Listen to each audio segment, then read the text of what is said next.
Burns, gunshot wounds and blast injuries. NATO is talking about progress in its operations around Kandahar, but in the city's Mirwais hospital you discover the fighting comes at a cost, a human cost. 9-year-old Zainullah was, his father says, injured when he picked up a NATO flare that hadn't ignited. It was about 2 o'clock in the afternoon when the Chinook helicopter dropped the flares. My son and his brother found it, and there were more kids of the village playing with it. Suddenly the flare exploded. He and his brother were burned. His brother had less burns and he's all well now. But this boy is still under treatment.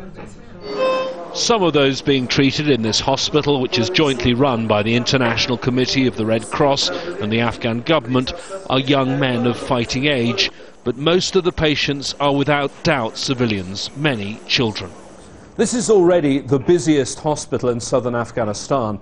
But in the last couple of months, while the fighting has been going on around Kandahar city, they've seen double the number of patients normally admitted. In this room, the intensive care unit, 6 out of 8 beds are occupied by war victims.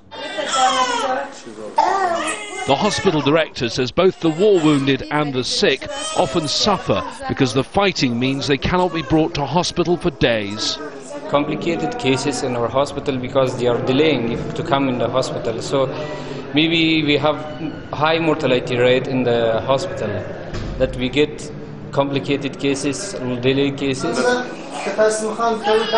Not everyone here is being treated for war injuries, but staff say they are all indirect victims of the long conflict.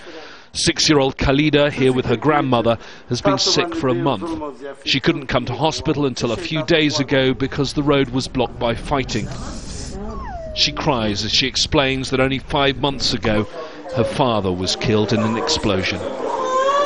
Watching and saying nothing, 12-year-old Shagul, she has tuberculosis and like many here is malnourished.